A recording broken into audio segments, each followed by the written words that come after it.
Bismillahirrahmanirrahim. Assalamu alaikum.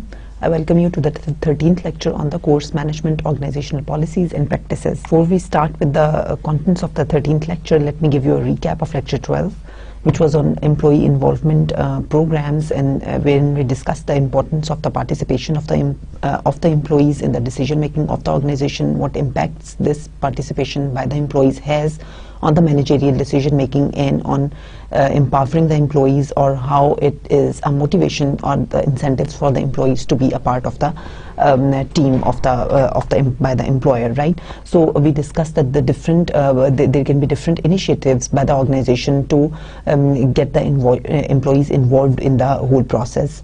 So the first one was the participative management that we discussed, wherein we saw that how the participative management wherein the employer involves the employees in the decision making or in the problem solving or other important issues or discussions in the organization, how the what is the relevance of that decision making, or what is the relevance of that style of participation from the employees, wherein what happens is that the employees they have their say in the decision making and what consequences or implications it has for the management in terms of some employees. They may not be that experts, and they may not be very good source of decision making, or they may not be very good source of information. They may not be experts, or they may not have complete information about the problem, and they may not be able to give expert opinion. And then the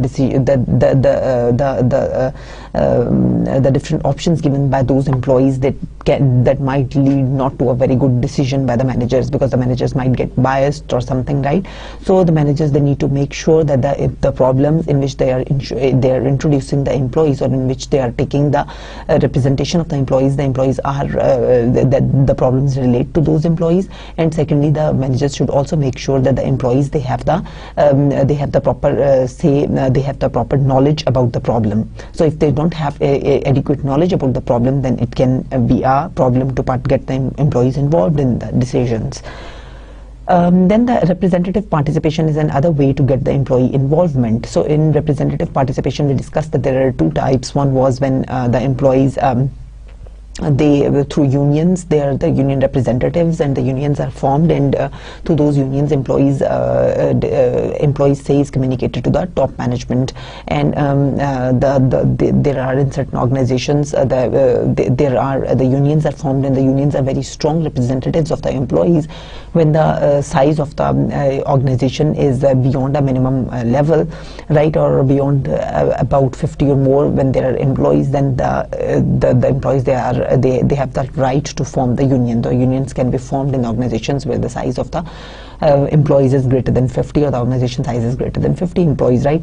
So in that case, they can form the unions, and the employees basically form the unions to get themselves protected for their own security, right, and for their own for the protection of their own rights, and to make sure that the decisions that are taking place in the organization, they're not at the stake of the employees, and they're not only in the favor of the shareholders, but the stakeholder perspective is also kept in view, and the employee rights and their aspirations, they are also considered while making the decisions, right? So they have their union representative, and that union representative has meetings before making of the decisions relating to all the different issues, such as the contracts of the employees, their revisions, their salaries, their promotions, and a lot of other decisions. There's job securities, that termination of the contracts, etc. All the decisions, they are discussed between the top management and the labor representative before arriving at a final decision, right? So that is how the employees are represented. And then they are also represented at the board in the board meetings, right? But there are certain criticisms on this style of management as well, which we discussed, that how it has been stated that these employee representatives, they only represent their own self-interests, and they only try to protect their self-interests, but they do not represent the interests of the employees at large at the shop floor, right?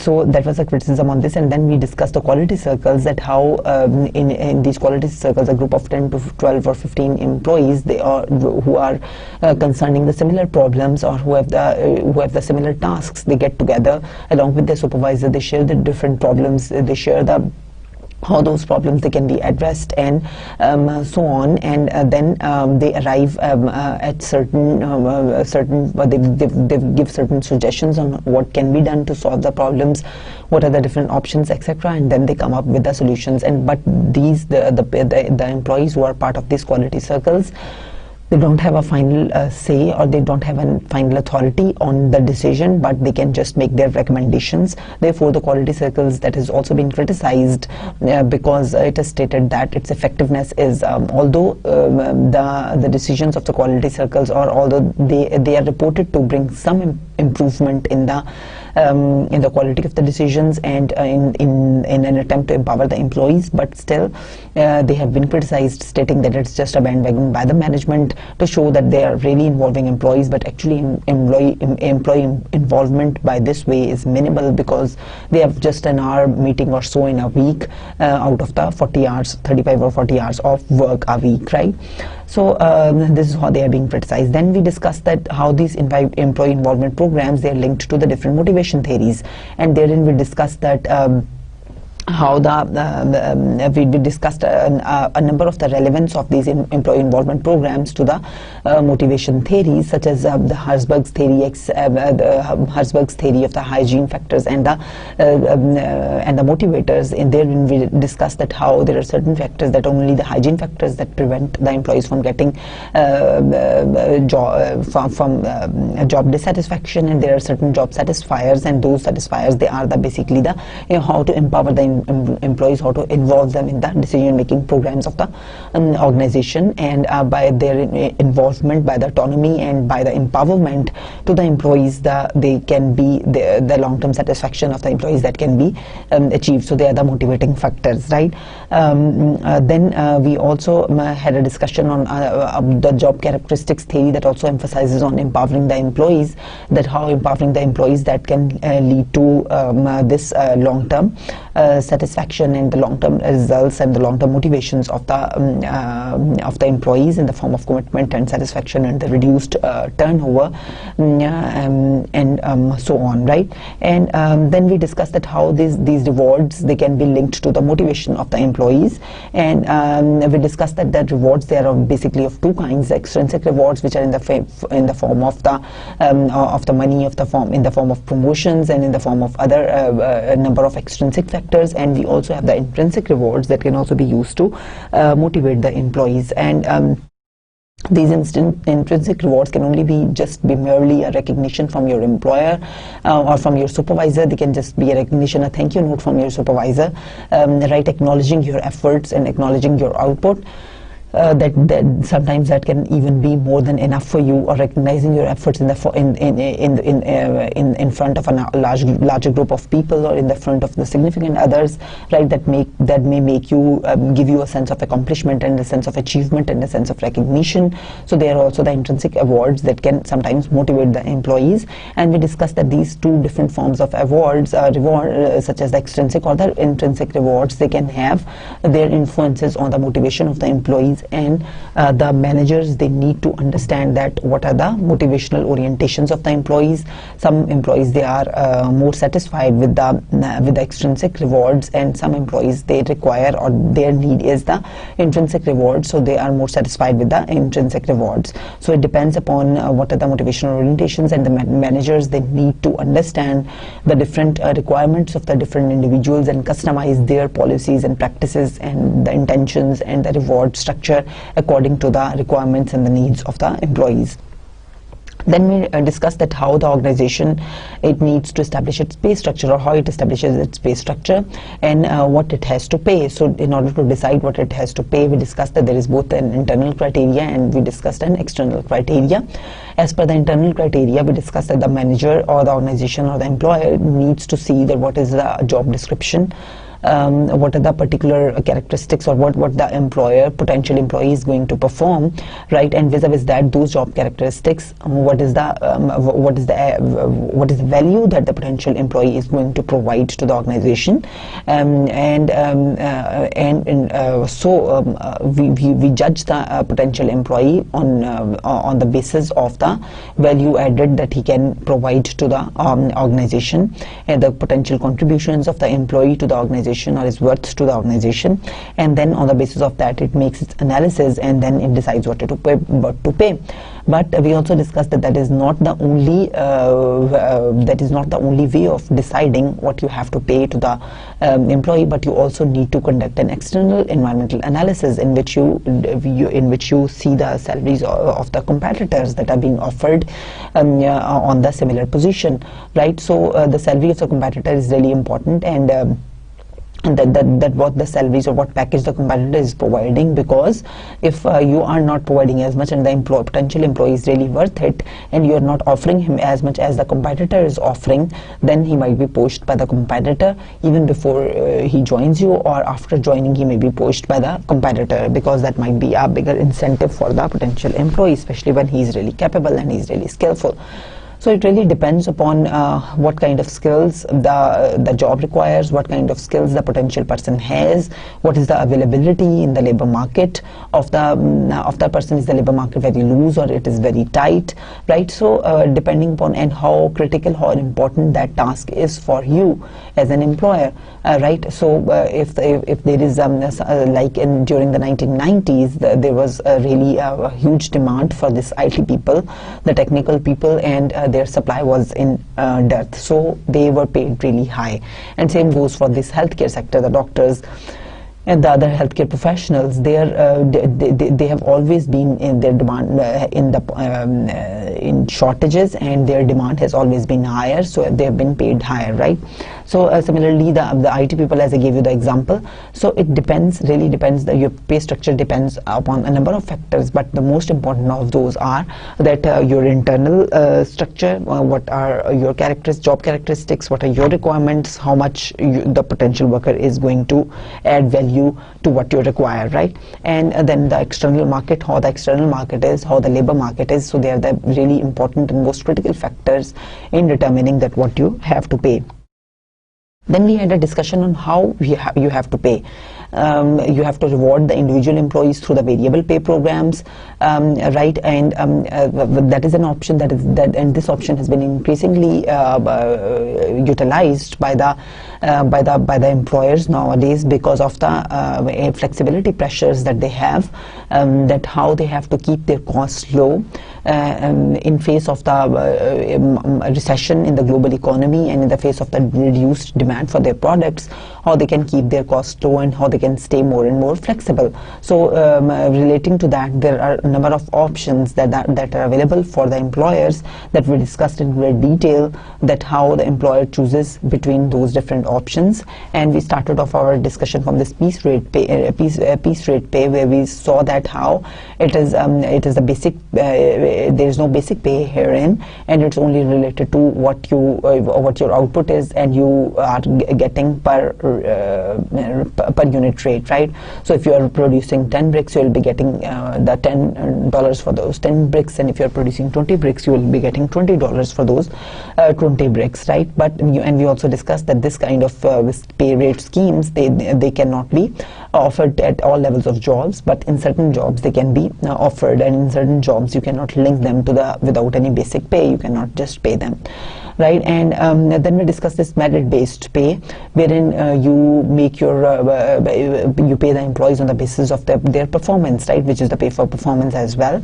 And we discussed that how it is really important to have a good performance evaluation measure, to have a good performance evaluation tool, it should to have a really fair and transparent system and a more objective kind of system in order for this type of pay schemes to work, right? Because otherwise this kind of pay schemes, they are prone to failure, because they can really have, if the performance pay evaluation system is really subjective, then it can really increase the perceptions of unfairness in the eyes of the employees who are not receiving any favorable pay raises, right? And they might perceive that there is some injustice being carried on. Either the performance evaluation system is not fair, or the procedure is not fair, or the measures are not valid, or the supervisors are not unbiased, right? So there can be a number of reasons that the employees who perceive that they are being treated unfairly, they can attribute this unfairness to a number of reasons, right? So for this system to work, we discussed that it should be really effective, it should be valid, it should should be transparent, right, and it should be more objective. The more subjective the system is, the more prone it is to this kind of unfair perceptions. Then we discussed that the bonuses that can also be a form of the variable pay systems, that you give them the employees the bonuses depending upon your performance. And then we also discussed this skill-based pay, wherein the organizations, they ask the employees to learn a number of different skills, and as soon as they keep on upgrading the skills, they are given these rewards, and they are given these salary increases or increments or whatever. So they link their pay systems to this skill-based. And we discussed the disadvantages of the system as well, wherein if you are wherein we discussed that if you are really linking the pays to the skills, and the more and more employees, they're learning those skills, then after the skills are learned, you have to pay them higher even if you are not utilizing the new skills learned by the employees, right? So that is just a cost for you. Then in this case, it's cost for the employees, and it is cost for the organization, because it is paying the employees for the services which they are not getting, because the employer may not be in need of all those services that are being got by the employees. And then when the employee has learned all the skills, then he gets the income or the salary which is commensurate with the learning of those skills, then after that, what is the motivation source for the employee, right? So there are a number of drawbacks of this kind of system as well, which although it has been used in the countries like Japan, etc., right? And then we have this profit sharing plans, wherein we discuss that this kind of plans and the gain sharing plans, they are basically the gain sharing plans, are the group based plans, which we discussed that how therein the outcomes of the groups, they have been linked to the salaries or the promotions or whatever. So it is basically a group based activity wherein the teamwork is acknowledged and the teamwork is paid for. Then this employee stock ownership plans, wherein the organizations, they give the incentives to the employees by giving them ownership of the stocks at a very low rate, which is very lower than the face value or the market value of the stock of the company. So sometimes this kind of option that has been discussed to be really motivating for the employees, but it also has drawbacks, and some data also reports that it is not a very positive or very good way of rewarding the employees through the variable pay programs, right? So we discussed a number of these variable pay programs and how they influence they can influence the reward structure of the organization, and their positives and negatives. So you should all be familiar with the strengths and the drawbacks of these various programs, and when each of these programs can be offered, you need to put an insight into this area as well, that which program can be offered or why which program is offered, right? So and what are their different consequences for the employee motivation, and and what is their contribution or what is their importance for the organization, which program is more suitable for the organization, and under what circumstances, under what conditions. So you need to we have answers also in this discussion, right, for on all the questions that I just posed to you. So you listen to this discussion very carefully and then try to come up to the answer. And so these were the different kinds of rewards and the different programs, and how the different motivations of the employees that can be induced. That this is what was the discussion of the lecture 12. For lecture 13, we move to the managing of information, right? So this is another interesting lecture as well. Let's have the outline of this lecture, which after going through this lecture, you should be able to explain the strategic importance of information. You should be able to describe the characteristics of useful information, that is its value and costs, and you should be able to explain the basics of capturing, the processing and protecting information. You should also be able to describe how companies can share and access information and knowledge. So so the chapter or the discussion is all going to be about the information, how information can be managed, what are the different challenges to getting, receiving and capturing and storing the information, right? How the information was received and how it was handled earlier and how it is being done now, what are the changes.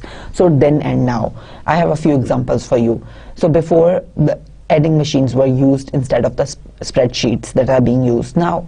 Before, the filing system was used instead of storing in the hard drives. Now we store in hard drives. Earlier we used to maintain the files. So even now we have not completely, of course, shifted to the hard drives, right, or to that system, which is not at all manual, which is 100% computerized. Many organizations are still maintaining this file system, but to some extent they have the computer systems as well in every organization, whether that is small organization, whether that is remote organization, whether that is really a public organization.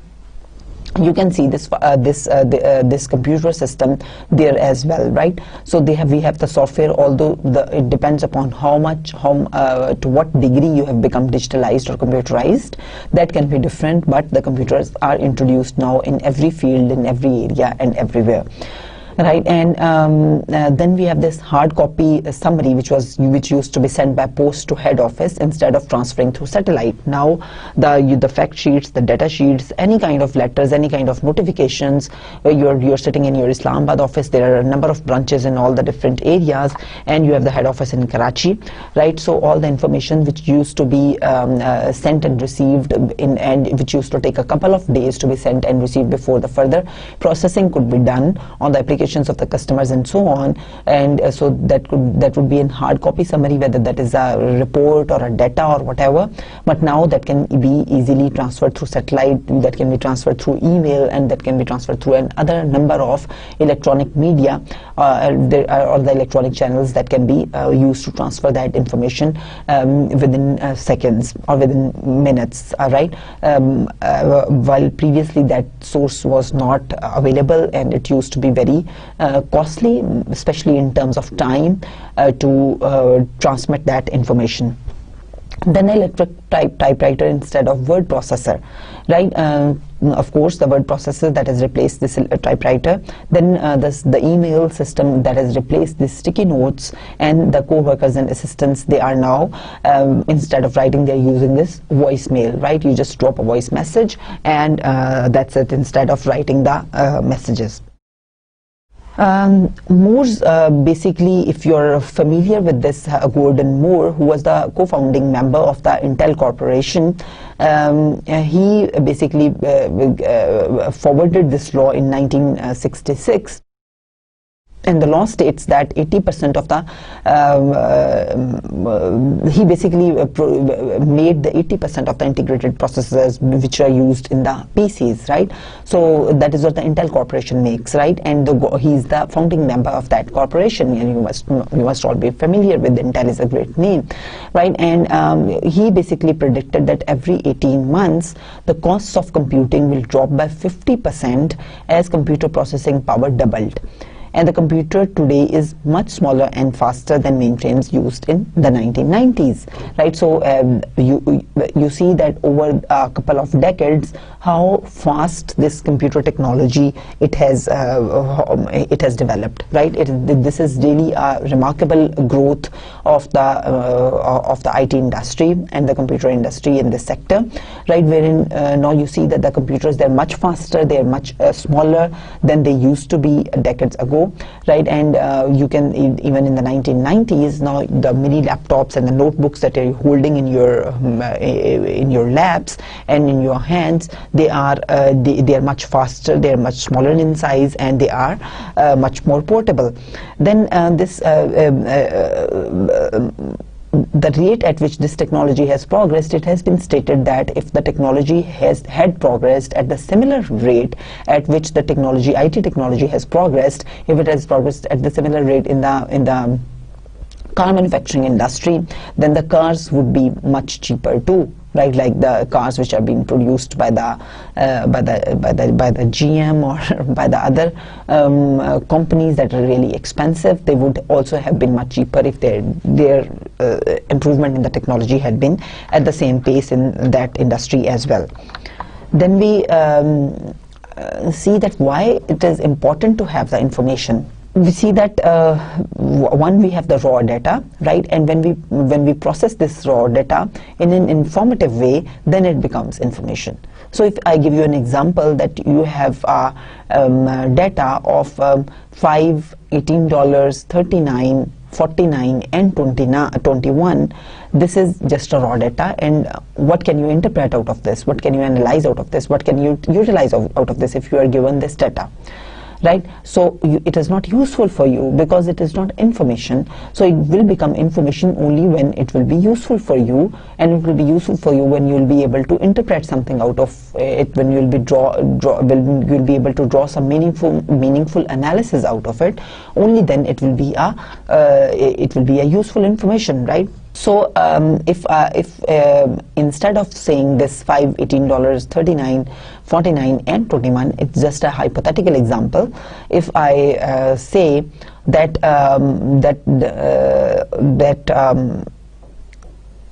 five products of a company, they are in the shape of a package, they are being offered at $18, and 39 customers are attracted towards it, and out of which 49 customers are attracted, out of which 39 are males and 21 are females. Or if I say that 39 customers are attracted, out of which 49 customers are attracted, out of which 39 are males, and 21 of these males, they are living in the urban sector. So this is just a hypothetical example that I am trying to explain to you that how this data, it can turn into information, how from this information we can take out meaningful extracts. Like we can say that, okay, out of 49, 39 are now men, right? So it means that this kind of package is more important for men, right? So that five products are available for $18. So this package is more attractive for the men than for the women, right? And this is more attractive for the urban areas than for the rural areas, and so on, right? So we can extract a number of information, a number of analysis can be done from this kind of information that we have, and then that is how this information can become useful for us. So of course information is useful only when it can influence someone's choice and behavior, right? So if we have certain kind of information, and on the basis of that information we have to make certain decision, or we can make certain decision only when we have certain kind of information available, right? Or the quality of the information, or the more the information is, the better the quality of our decision, of course, then that information is useful, right? So if we have an information but it does not have a lot of influence on our decision making, right, so that is not as much useful information. But if on certain information is really critical to our decision making, then that information is really useful, right? So when it influences our choices, when it influences our behavior, our decisions, then it is a useful information, right? So managerial decision making is of course based on the information, right? So now what kind of information do you have? How the information is useful? What kind of information do managers need for it to be useful, right? Or for there are a number of characteristics that make the information useful. So the first one of the characteristic is the accuracy of the information. So herein we say that information must be accurate to be useful, right? So for example, if the information is accurate, then it should be reliable and valid. So if the information is not reliable, and if the information is not valid, then that information is not accurate, right? So if somebody comes to me and says me in the university, right, I am for example running a program in the university, like the graduate program. So if somebody comes to me and says to me that this year the admissions, they are not going to be very good at the university, because many students, they are many prospective students, they're going to the other universities for their admissions, and there is not much likelihood that they are coming to our university. So if I get this information, how reliable that information is, that depends upon the source of the information, upon how that person, what are the basis for having that information, how valid that information is, whether he has got some really statistical evidence for this information, whether he has got the data from the admissions office, or that how many prospectus are sold, right, and how many prospectus were sold the last year, how many prospectuses are sold this year. Is the ratio not good this year compared to the ratio of the prospectuses sold earlier, right? And what is the date of closing, how many have applied, how many have not applied. So if the person he's giving he's saying this to me without backing his information with strong arguments or with logic or with analysis, that information is not useful, because I will doubt the validity and reliability of that information. So the information, it needs to be valid and reliable for it to be accurate. If it is not reliable and valid, then we will doubt the accuracy of that information, and that information which is not accurate, that will not be useful information. Usefulness of the information and accuracy of the information, it is especially critical for the airline industry, because in airlines we know that almost 20% of the costs, they are represent the maintenance cost. So they have heavy expenses on the maintenance of the crews and the airline system and the running of the airlines, right? So the 20% of the cost, they go on account of this maintenance cost. So if take the example of Boeing's 747 passenger jet, wherein if a person he would just take off the switch of the circuit breaker, then the system of the Boeing 747 passenger jets, that would start showing that the plane is out of order, although just placing the switch back again would restore the circuit breaker and the system would start functioning again. So but if that is mal-reported or that is misreported to the maintenance crew that the plane is out of order, then you see that how what would be the reaction of the crew, how they would be there are a number of consequences for of this kind of information that has been wrongly provided by the system, by the information system of the Boeing 747 passenger jet, and how it has consequences of not flying the plane, of the maintenance crew spending on the maintenance and trying to sort out the problems and so on, right? Although the problem is just very small, right, that the circuit breaker switch that needs to be put back. So inaccurate information that can actually lead to a number of expensive mistakes, right? So you trying to make the corrections which are not actually required, right? You're trying to sort out the problems, so time, money, and a number of other consequences. So maybe you end up in giving a solution to a problem that does not actually exist. So then the completeness of the information is of course important. It should be complete. So if you have incomplete information, you can imagine that you cannot make a good decision. So for rational decision making, which we assume, you need to have complete information. If you don't have the complete information, it means that you don't have the complete picture, right? And without having a complete picture, you cannot make a very good decision, right? So you need to identify problems and identify potential solutions. So the new generation planes like Boeing's 777 contains 600 computer sensors that airline can use to schedule the maintenance, right? So with the help of these 600 computer sensors, they get the complete information, and with the help of that, they can schedule their maintenance in order to get the complete information. Because again, as I told you, that without complete information, your decisions that might be faulty. Right, and because if you have incomplete information and you're basing your decisions on that incomplete information, that might be different than if you have another piece of information and that is so relevant and important for you that it altogether changes your decision, right? So if that part of information is missing and that is not complete, then your decision would be different, and that might not be a very good decision, right? Then the information, it needs to be relevant, and information is useful when relevant, and relevant pertains to when it pertains to the problem, right? So any information which does not pertain to the problem, that is not relevant to you, and that is not helpful for you, that is not useful for you in making your decisions. The Federal Aviation Administration, it classifies these maintenance problems on planes into 3 categories. One, they say that their priority 1 problems are those problems that must be fixed after the plane lands or before it is allowed to take off, right? So the plane is not allowed to take off before these priority 1 problems are fixed. The priority 2 problems are those problems which are not of as huge importance or intensity, and the plane is allowed to operate for a limited time period before those problems can be fixed. So we have a time duration within which we can fix that problem, right? And the plane is allowed to operate within that time period. And the priority 3 problems are the ones which are minor and that the airline can fix at its own discretion, right? So there is no time frame for those problems, but it's upon the discretion of the airline that how and when it wants to fix those problems.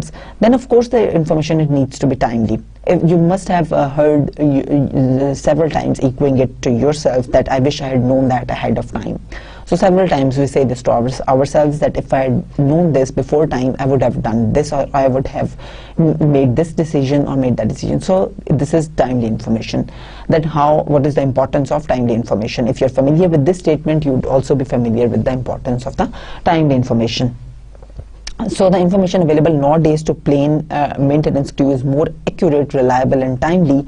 You must be familiar with this United Airlines new MS, which allows the crew to track plane performance while they are en route to their destination. So during their routes to their destinations, this MS of the United Airlines, it has enabled the maintenance crew to track the performance of the plane, and if there are any smaller or some problems that can be fixed during the route, they can also be fixed therein, right?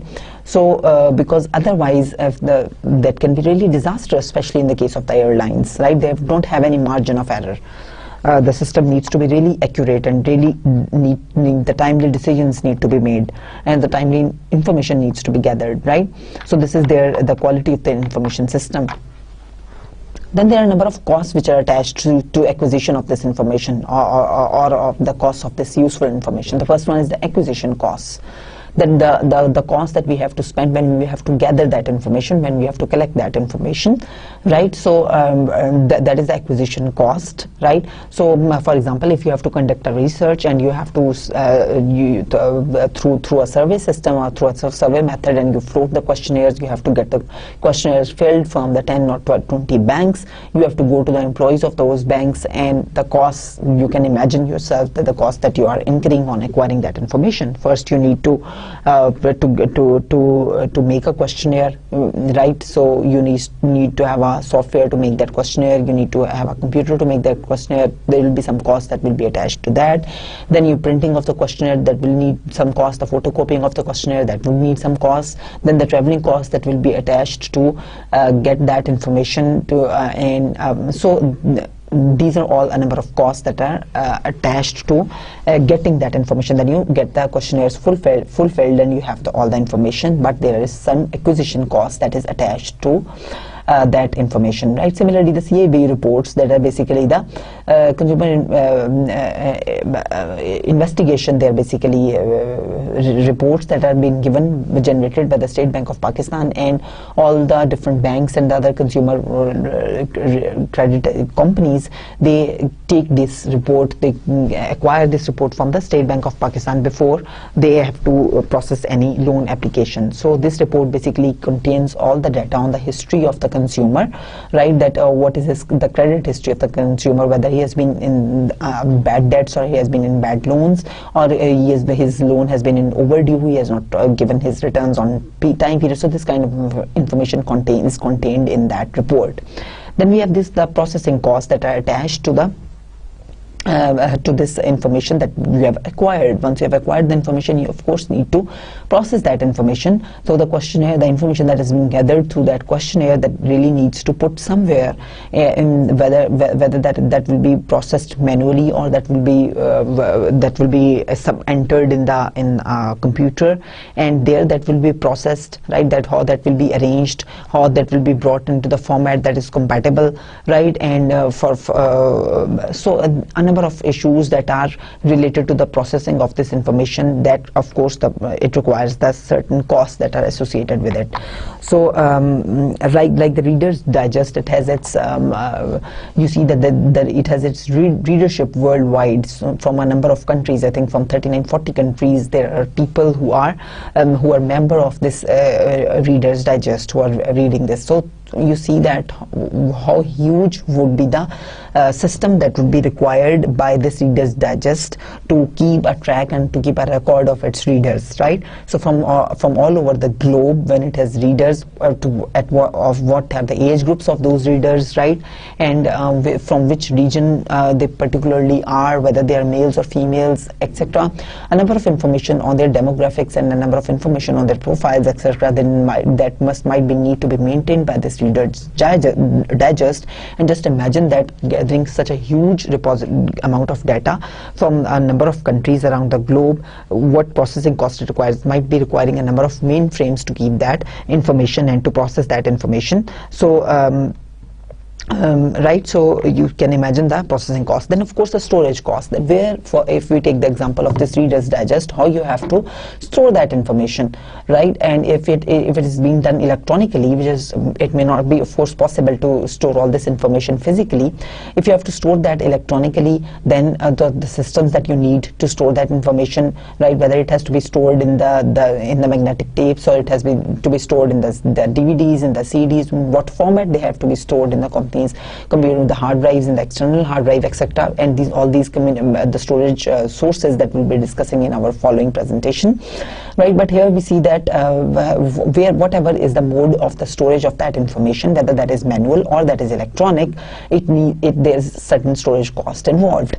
So it is a cost of a software, or it's a cost of the systems, or it is the cost of physically placing the physical location of the information where you are going to place that information physically, whether it is going to be in the stores or wherever, right? So that is the cost that is involved in storing that information.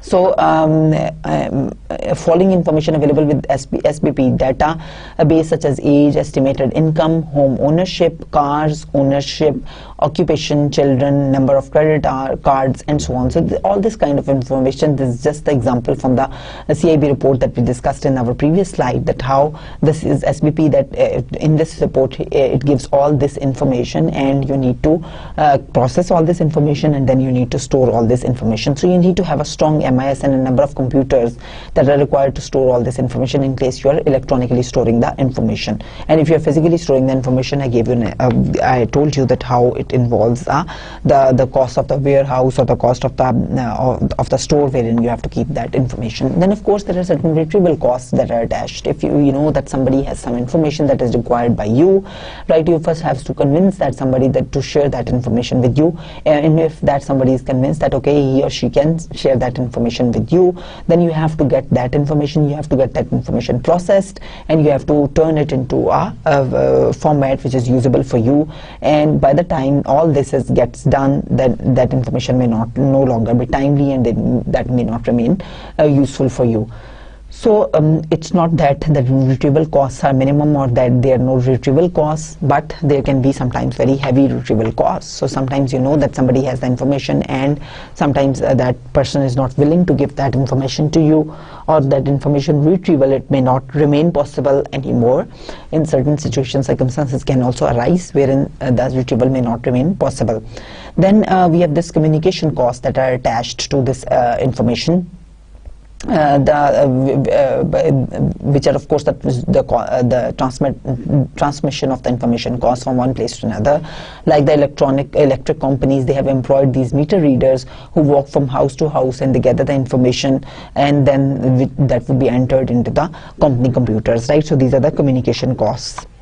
Then what is the strategic importance of information? Of course, you can reap this strategic competitive advantage by reaping the first mover advantage, and but of course you need to sustain the competitive advantage that you reach at. We discussed the concept of competitive advantage and how and when the companies can sustain this competitive advantage. We also saw that how the first movers, they can be really advantageous in terms of the market share that they gain and the profits that they reach. So we'll see that the first mover advantage is basically the strategic advantage that companies earn by being the first to use new information technology to lower costs or to differentiate a product. So the companies who basically enter the market with new innovation, with a new product, with new information technology, right? So they are basically the first movers, and it has been reported that these first movers, they earn 30% more market share and profits compared to the 90% market share and profits that is earned by the followers. So there is a remarkable difference of around 11% between the first movers and the followers, right? And then we also have the example of this the early adopters of the ATM machine. So the ones who switched to this, the banks who shift to this ATM machines, wherein you can without visiting a bank, you can just get your cash, and you can withdraw the cash, and you can deposit the money. It provides 24 hours a day, right? And so the firms, a study shows that who were the early adopters of this ATM technology, they were basically 26%. They had this market share compared to the followers, right? So we also have the example of Amazon.com, which is the first online store, and it sells the books online. It is around a repository of around 2.5 million books, which is 10 times more that of Barnes and Nobles, right? And this company, Amazon.com, an online bookstore, unique of its kind, it has basically gained this first mover advantage by reducing its costs. And how it does that is that, one, it avoids the physical store. The physical storage is not required, like that in case of the Barnes and Nobles, with the need a physical location, a store, and they have to pay costs of that store in the physical location. And of course, when you are physically providing the books, it needs a lot more space than when those books are available online. You do not need that physical space. You don't need that. You don't have those storage costs. You don't need to have that storage capacity, right? So that is why the Amazon.com is offering around 2.5 million books, and it only orders the new books when its earlier book is sold, right? So this is how they have also reduced the cost of the inventory. So they don't have to maintain the inventory at the same rate, or they don't have to put in that much money in the inventory as the Barnes and Nobles is doing, which has a huge cost of inventory that it has to maintain. Right, so these are the types of the costs that the Amazon.com is saving, and as a result, it is earning much more profits.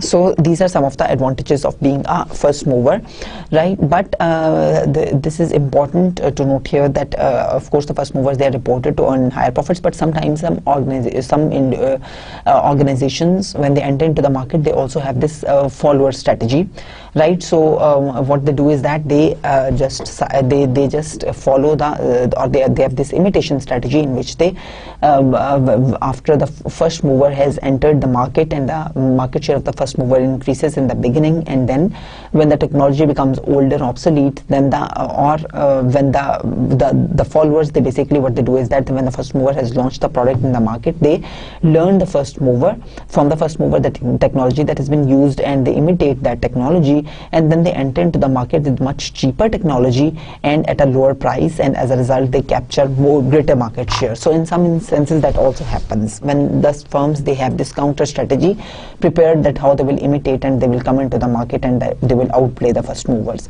And sometimes it becomes so difficult and tough for the first movers to combat this competitive strategy of the imitating firms, and as a result this in some cases they also knock out of business, because they cannot come up with this they cannot play up with this approach or with this strategy of the imitators.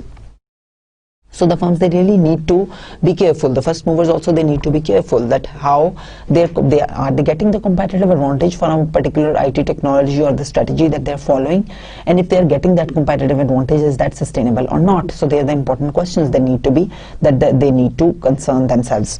So smaller banks, like what they did was that as a result of the ATM that was being adopted by the larger banks, what they did was that they formed this ATM networks like Plus and Cyrus, and the transaction cost, which can be processed on almost all the banks through this network. And as we discussed, that since the new information is costly, therefore the first mover strategies, they can sometimes also fail. So the resource-based view of information technology says that only when the IT creates value for the firm by lowering the costs of providing better quality or service, only then it can be a competitive advantage, that information technology. But if it does not improve the quality, that information technology, or it does not reduce the price, then of course it does not have any added value in the eyes of the customer, and thus it does not provide any competitive advantage. And then if the similar technology is also being used by the competitors, then of course you don't have any edge over the competitor in the use of the technology, and therefore there might be a competitive parity, right? And as a result, the competitive advantage may not be attained and may not be sustained, right? So but if your technology is better over the technology of the competitors, or you have edge in your technology, then is it difficult for others to create or buy it? And if it is difficult for others to create such technology or to buy that technology, then of course your competitive advantage that might be there, but that might be a temporary competitive advantage, right? But if that is not possible, it's not possible to bring substitute products to imitate that technology. If it is not possible, then you might get competitive advantage which might be sustainable, right? So here is the representation of what we discussed in the form of this, wherein we see that does the information technology create value, and if it does create value, then it can be a source of competitive advantage. If it does not create value, then of course it is not. Then is the IT different across competing firms? If it is different across competing firms, then it can be a source of competitive advantage, but otherwise not. Then is it difficult for another firm to create or buy the IT? If it is possible for other firms, then of course it won't be a competitive advantage, but if it is not, then it might be a sustainable competitive advantage. Then the capturing information, we have two methods available. One is the manual and one is the electronic. When you have some information, like you're going to a bank and you're fulfilling an application form to open the account, so that is a manual source of information. You're manually filling the application form, and that form is then processed and put in into the system. All that information manually, the information that is put into the system by the accounts officer or account opening officer, right? So of course that system is prone to a number of inaccuracies and faults or human errors that can be there, and those errors and the faults that can be avoided if you use this electronic system, because that is much faster, that is not that expensive, that does not require all that files and everything to be stored that way, right? And that is more accurate, the electronic information, right? So the number of examples such as the barcodes, the radio frequency identification tags, the electronic scanners, and the optical character recognition, they're all the examples of this capturing information electronically, right? So the electronic scanners, we often use them, such as we have this the printed text, we have the pictures, or we have other images that we scan, and as a result they are available to us in the form of the digitalized image, and we can use them, and we can also edit those by way of this optical character recognition, which is a software to edit, read, and process the text. Then we have the barcodes as well, which is a visual pattern that represents numerical data by varying thickness and pattern of vertical bars. So these barcodes, we are familiar that they are now commonly used in the grocery stores, where all the products, they have been the barcodes are put in there, and when they are passed through the scanners, and with a beep, all the information on the barcodes that is captured by the system, and you don't need to put in all the information manually, like the stockers, they don't need to put price tag on every product, and as a result it saves a considerable amount of time and the mistakes that can happen during the process, and then also it reduces the checkout time, right? In the stores. So these are the most common methods of electronic data capture. Then for the storing of the information, of course, manually the paper is the most common form, and we discussed the disadvantages of storing information in the form of the paper. Then we have this microfilm, which is a small photographic slides used to store the data, and a reel of film, it can store hundreds of pages of data. It is often used in the libraries to store issues of magazines and newspapers, and it's of course inexpensive. It permits faster retrieval compared to paper, and requires little storage space, and particularly get good method of storing archived longly inaccessed data. But of course it can be accessed only by one person at a time, and access of information available only where microfilm is stored, not everywhere. Of course it is not accessible and not by the multiple people. Then we have these CD-ROMs, which are the compact disc read-only memory. They are the compact discs that hold up to 650 megabytes of text, sound, or graphic data, and they are one of the cheapest forms of the electronic data storage. And DVDs, which are similar to those but which have a greater capacity, they're also cheaper, and they are also a worthwhile storage option information for most of the companies.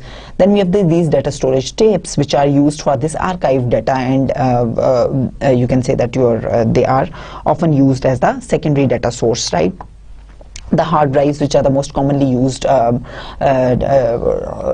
storage device, they are basically mounted inside the computer, and they allow the user the very fastest retrieval to the data, right? And you can say that they're also cheaply available, but their downside is that they crash. They just lock up and they can destroy the data and produce immediate work stoppages, right? So, but they are the most common form of this primary data storage, and most easily accessible and fastly accessible and cheap as well, right?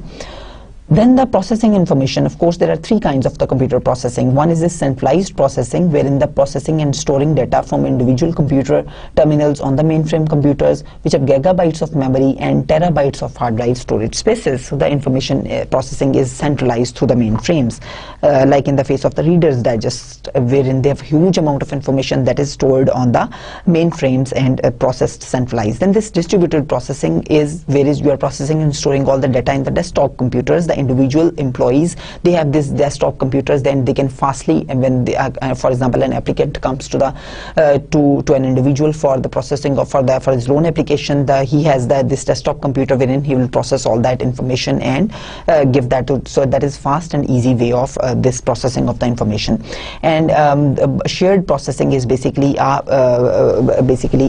client and the server network, wherein the client is the desktop computer, right? And all the different desktop computers, they are linked through this server, and in server all the information is kept. So the size of the server, the memory and the capacity of the server is much bigger, 10 to 100 times bigger than that of the desktop computers, but that is of course much smaller than the mainframes. So it really depends on what type of information processing system do you use. Multiple companies, they can also use the multiple processing systems. It depends upon their requirements. Like the large companies use all the different forms, smaller companies, they use a combination of desktop and server network computers, right? So here this figure of course shows the cost and configuration for desktop server and the mainframe computers in order to make your decisions. Of course, there are a number of options with which you need to protect your information, such as the firewalls, the antivirus softwares, data encryption, and the virtual private networks. The password, you need to be really careful to set your passwords. It should be a complex number that you're setting as your password, and these are the guidelines on how to set your password. So of course, the accessing and the sharing of the information and knowledge, there is previously it would take weeks for companies to confirm the customer orders, but now we have the emails, and we all discussed that how the emails, they're the very fast form, but their downside is that a number of emails are received, and some of which are totally irrelevant for the managers, so it is a lot of information for the managers. Then we have this voice messaging, which is a telephone answering system that records the voice messages, and it has more freedom of expression. Some people are not readers, they're just talkers. That is why it is a relatively richer source, right? But its downside is that reading messages faster than listening. Then we have this conferencing systems as well, which will allow two or more users in different locations to see and talk to each other if they are in the same room. We have this document conferencing, where two or more people, they can view the document and they can comment on the document. In the application sharing, it is just one step further of this document conferencing, wherein two or more people, they can even also make the comments on the document. They can also make changes on the documents, not only make the comments. So right in there, they can make the changes in the document. Then the desktop video conferencing is basically where two or more people who are sitting in different locations there. So herein they're using the video cameras, and they can also hear each other. They can see that share the documents, and this desktop video conferencing, it basically requires very high speed internet connections, right, and very smooth picture quality to work. We have this executive information systems, which is basically to the executives, it is a high quality information system which provides very easy access to the data, both the internal and the external, in a very readable form, in a very analytical form. It is available to with one click. It is available to the managers. So the managers, they don't need to be very adept and very efficient in this computer technology and their analysis. They have all this data with one click. It appears in front of them in the form of the graphs, in the form of the figures, in the form of comparative analysis between the different regions, between the different demographics demographic wise data and so on, right? So it is available to them, so it is easier to use for them. So these are the characteristics of some of the best-selling executive information systems that I would like you to see. Then we have these intranets, which are the private company networks, and they allow employees to access, share, and publish the information. So here in the companies, why they use these intranets, that is because they're inexpensive, they increase efficiencies, and they reduce costs, they're intuitive and easy to use, and so on. So this was our today's lecture on sharing and the managing of the information. We made a comparison between the information channels in the past and now, how those channels can become useful, and what are the challenges of the data retrieval, communication, storing and of information, and what is the executive information system, and what are the different processing sources. I hope you enjoyed today's lecture. I wish you all the best. Thank you very much.